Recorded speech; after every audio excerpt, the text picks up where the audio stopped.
Okay, hello everybody, and welcome to the Brickyard interview series. I'm your host, Andrea Thompson, and I am very, very pleased to be here today to chat with M. Dial. Please welcome M. Dial. Hi, M. Hi, Andrea. Thanks so much for having me. Thank you for being here. So this is our second interview. We're doing this interview series in partnership with Hot Damn. It's a queer slam, which is an amazing spoken word series that happens here in Toronto. And we're recording this right now in February 2022. And M has a workshop coming up with Hot Damn. We're recording in January. M's workshop is at the beginning of February 5th, 2022. So yeah, if you have a chance to get out to that, please do, and you can have an experience with M. But we're going to have our experience right now, chatting with M about their work and what she's been up to. So I was just curious, how you got involved with the Hot Damn It's a Queer Slam community, M. Yeah, I came into poetry through the spoken word tradition and slam poetry. So moving here from California, I wanted to be a part of that community here. And Hot Damn is a lovely venue for slams, for spoken word artists, for written poetry as well. So I met some of the organizers through other, slam spaces. And I love the folks with Hot Damn. It's a great crew of people they have organizing. So I'm happy to be kind of part of their community. That's great. Yeah. So I'm really excited. I want to tell everybody a little bit about M. So M is a queer, triracial, chronically ill poet and educator born and raised in the Bay Area, California. A 2022, you're going to have to help me with this name here. Kundiman? Is it Kundiman? Kundiman Fellow, and a recipient of the 2020 PEN Canada New Voices Award and the 2019 Mary C. Mohr, is it Mohr? Is that right? Poetry Award. Her work also appears or is forthcoming from the Literary Review of Canada and Tinderbox Poetry Journal, Sonora Review, and elsewhere. You can check out M's website. There's going to be a link below, and M has been published in a lot of very impressive places. So I would love to just dig in and give people a chance to hear some of your work. Would you like to share a piece with us? I'd love to. Yeah, thank you. Awesome. This poem is called Lost in the World. To triangulate your location, use the moment where the beat drops. The sound of the helicopters full of jumpsuits and water descending into a proper hell. At the farm where I shovel wood chips in an unusually hot summer, the farmer says the men of the prisons have a choice to fight the fires or not.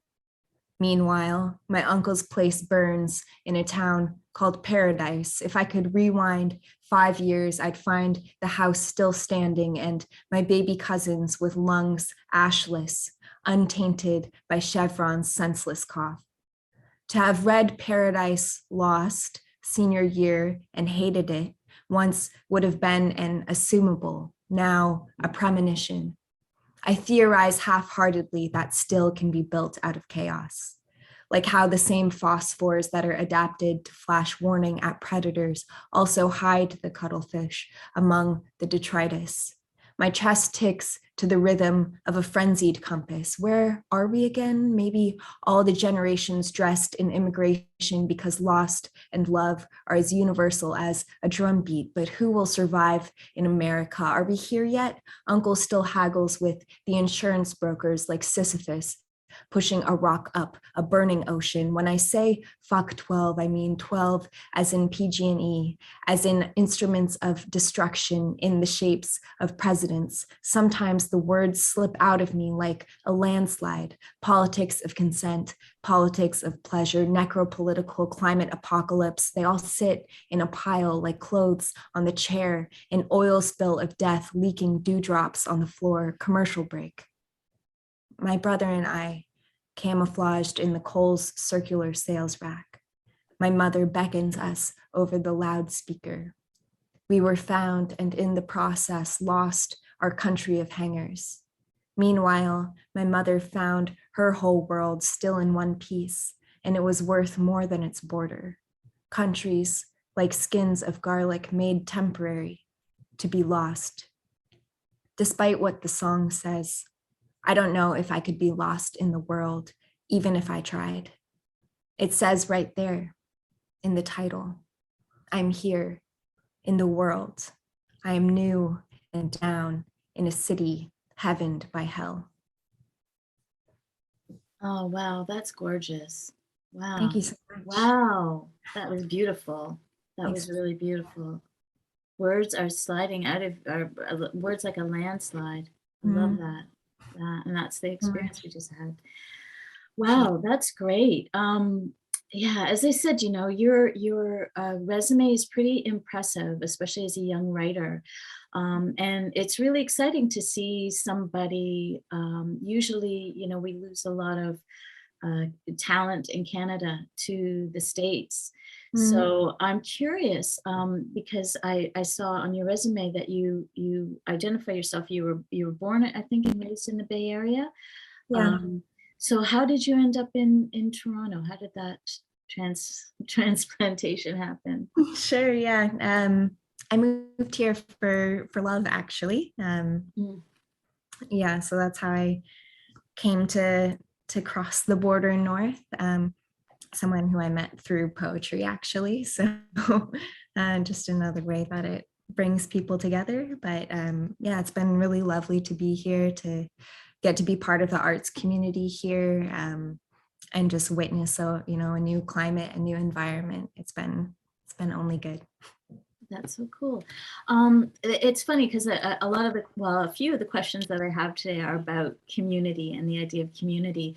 One of the things I was curious about is, as a transplanted artist, for lack of a better phrase, if you notice, and if so, what differences you notice in the poetry / spoken word community from the States to Canada, or the Bay Area to Toronto in specific.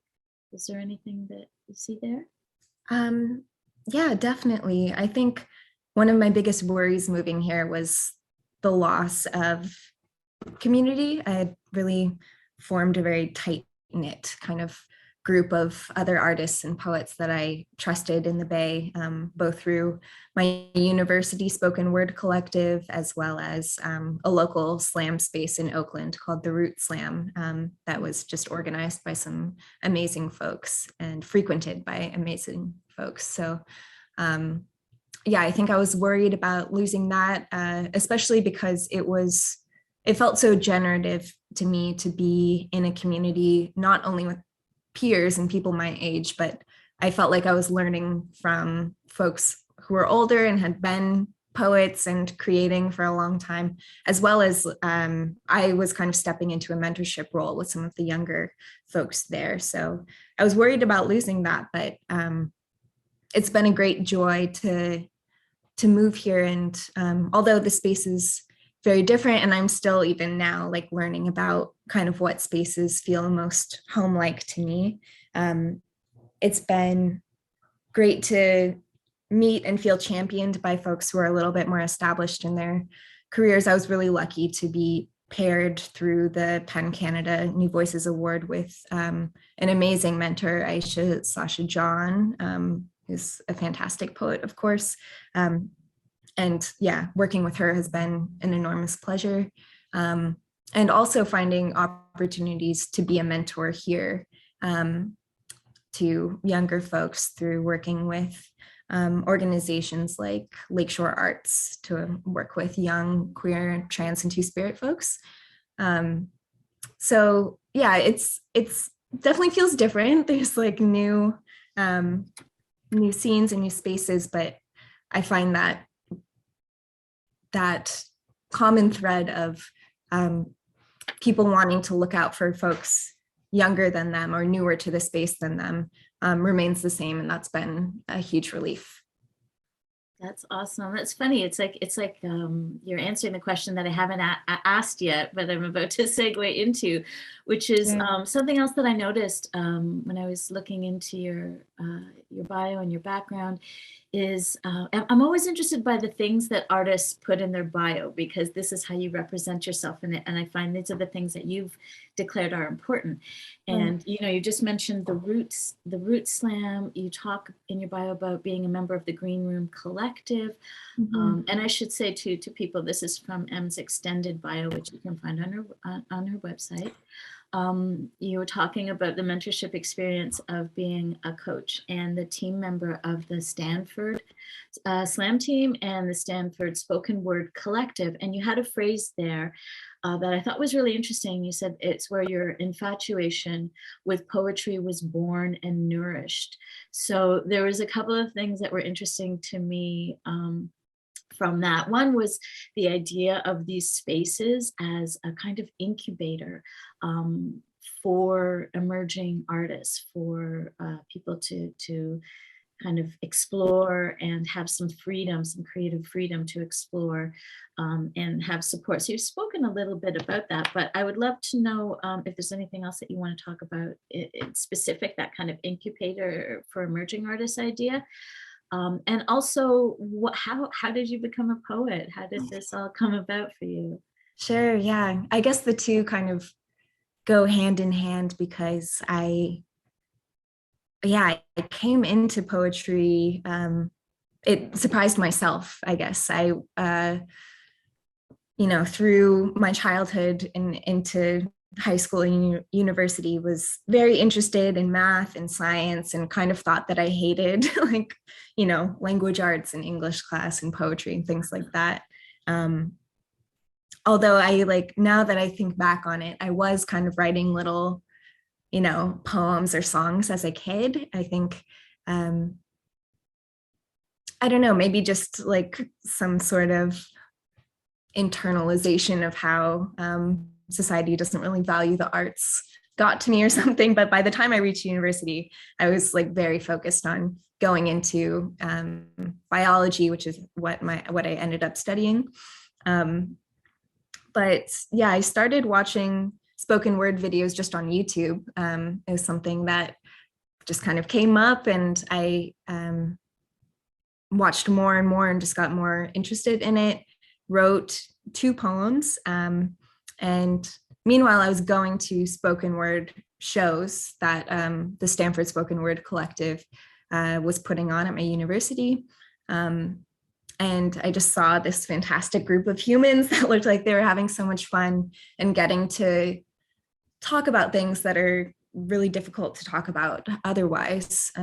And so I ended up auditioning during my second year of university with those. You needed to have 2 poems ready, and I only had 2 poems. So those were what I read. And I was really lucky to join that community, which was, it's like this kind of intimate group of 15 or so poets from all years of university.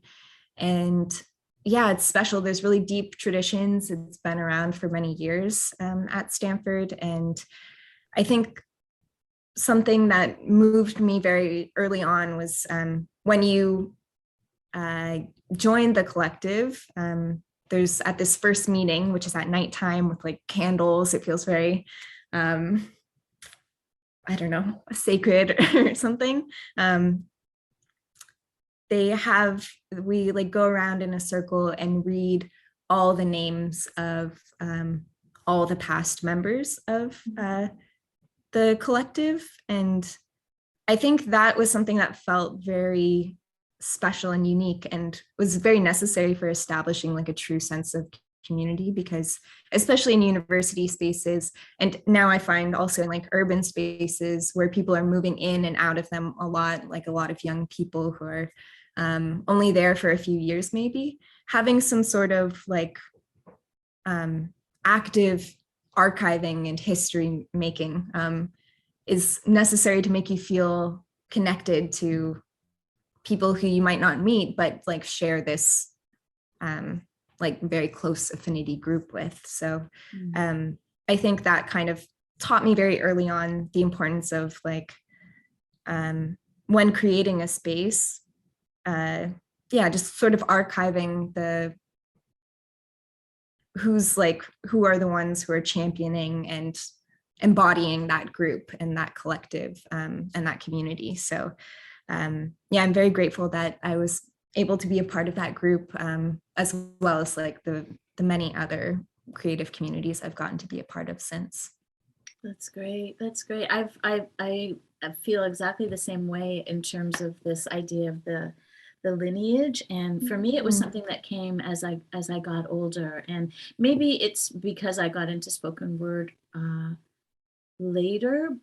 And so as a result, started mentoring later. You mentioned that you're mentoring as well. So I really, I can see this, I think as artists, we can see this idea of a stream, of influence of people who came before you and people who mentored you, and then you become the mentor, and there's this beautiful kind of continuation. Yeah, absolutely. One of the things that you mentioned as well was your background in biology, your interest in nature. And again, going back to your bio, you mentioned aquaponics and your passion for aquaponics. So I was, sort of like, what's aquaponics? So I'm giving a bit of an education. And in fact, I'm like, okay, I'm starting. I want to jump in. This is really fascinating.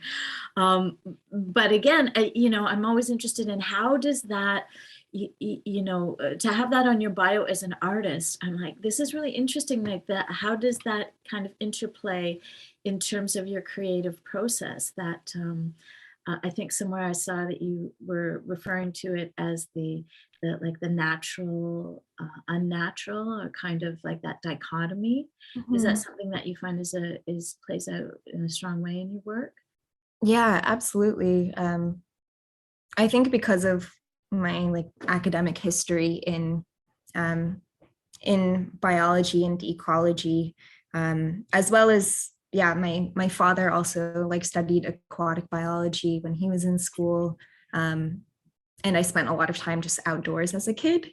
I find it kind of impossible to separate my love of like the more than human world, and my poetry. The two feel like they inform each other in a lot of ways. You mentioned aquaponics, so I am starting a aquaponics farm next year this year now in Downsview Park in Toronto. Can you explain what that is to the newly initiated and uninitiated? Yeah, absolutely. It's definitely not a term that most people are familiar with. So aquaponics is the practice of growing fish and plants together in a closed system where the fish waste is fertilizing the plants, and the plants are then filtering water back to be circulated into the fish tanks. So it kind of has this reputation of being a very new, high-tech kind of solution to food security, and it is like very sustainable. It is a great way to address issues in our food supply chains and things like that. But it also is this like very deeply ancestral practice that people have engaged in across the world for hundreds and hundreds of years. So I think that even though it's this kind of like, there is a lot of chemistry to it, and you need to understand the science behind it to be able to run these systems. I think that just as important is like the storytelling aspect of growing food. And so that's where I see, I guess, poetry being in play in that work. And then that work definitely informs my poetry as well. I write a lot about, the natural, and also what it means to grow up in a body that's deemed by society in a lot of ways to be unnatural, being, multiracial, being queer, being non-binary, being chronically ill, all these things I've been told by the many systems of oppression in play in our world, that isn't like a natural way to be. So I explore a lot of those kind of complexities in my work, while still like leaning on a lot of the beauty of the natural world that I've been fostering since a young age. That's awesome. I was something actually that struck me too again was that identification of yourself as chronically ill. And when I came across it, the way that it struck me is and it does when I see it in other artists' bios as well, as of advocacy. You know, just by putting that forward, then you are doing a public service, really. So it's interesting that there's an intersection with that, as well as your interest in that nature, natural, unnatural is kind of like an umbrella theme, it seems. Something that I was curious about was if, you know, I was thinking about it for myself. I do a lot of advocacy and work with mental health. And I've had issues with mental health myself, with chronic depression and anxiety. And I feel like there's often, and artists that I've spoken to as well in this series, kind of a message that we'd like to put forth to audiences to help them understand. If there's anything that you would like to share with your audiences around that, I'd love to give you the opportunity to do that now. Yeah, I think it's really impossible, of course, to create art without it being political. That's definitely what brought me to poetry as a medium. And yeah, I appreciate you saying that, just putting that in my bio as an act of advocacy. I think my work is like the, I guess, more fundamental intention I have with creating is to make people feel less lonely, even if they don't share, excuse me, identities with me.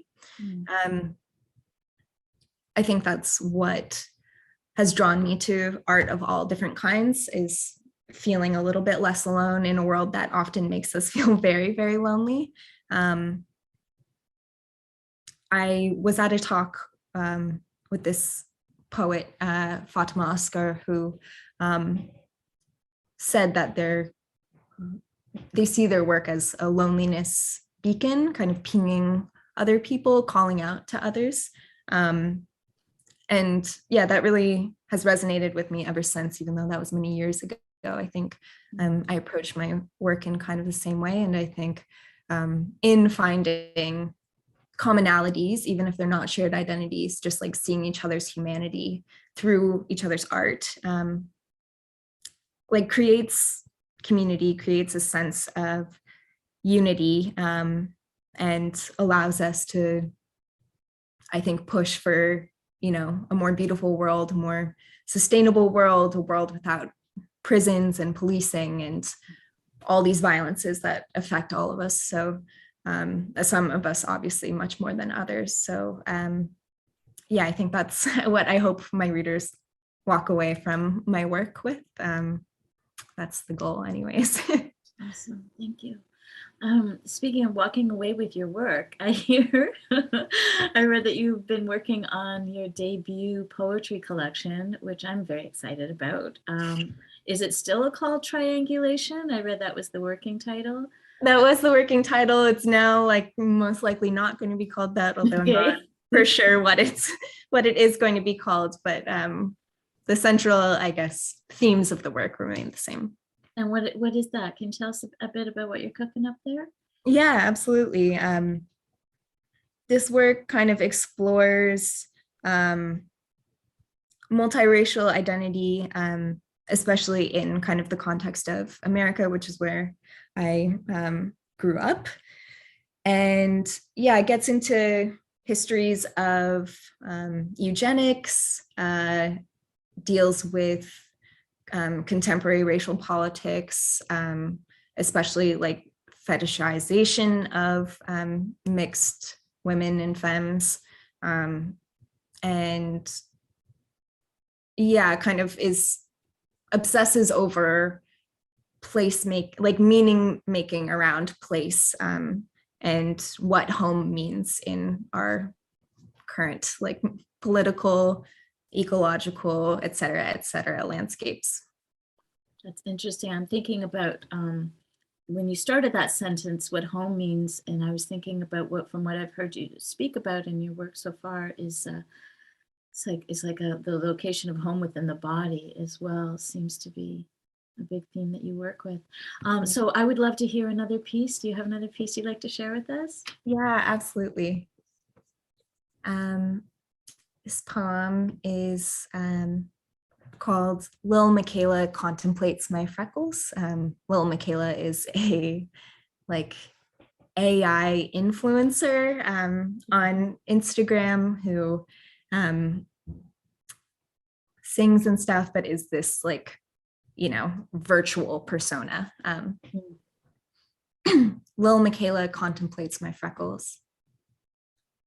Little satchel of sachets, little galaxy of mud, little spots the envious turn to needle or pen for, little breath of confused dust, little littles, chameleon torch, hammock of fruit flies asleep. You are us by way of constructed face, by way of features designed for emulsion, designed for stardom without question. I can teach you the astronomy. What are you? A cyborg, remember? You designed me. Repeat it in every song and they'll let you keep them. Your little mask of ambiguous garnish, above your lips, below your eyes, all features of acceptable width. Cherish it, that clout cloud, that algorithm of melanin, that face precious in its wash, whereas precious comes from Latin pretiosus, costly, your most profitable feature, and theirs. Wow, I love that algorithm of melanin. That's awesome and very fun to say, I must add. That was really beautiful. I am so excited about your book. Wow. Thank you so much, Andrea. I really appreciate it. It's been really great to chat with you. Yeah, likewise. Thanks so much for having me. I really appreciate it. Oh, it's my pleasure. And I just feel very thrilled to bits that that Hot Damn suggested you for a feature. And I got to explore your work and hear a little bit about it, get a little bit behind the scenes. And I really encourage everybody to go to your workshop on February 5th, because I'm sure they will come away enriched in many, many ways as writers. So thank you for sharing with us. If you want to find out more about M, there's going to be a link in the description box below, which I'm pointing at nothing right now, but it will be there later. So, and M's website is m-dial,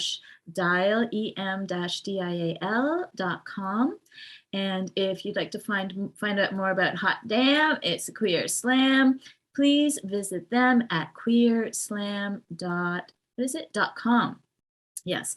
And I want to thank everybody for joining us here today and checking out the Brickyard interview series. I'm Andrea Thompson, creative director of the Brickyard. Not the Brickyard, not like the Facebook. No, we got rid of Brickyard, just Brickyard.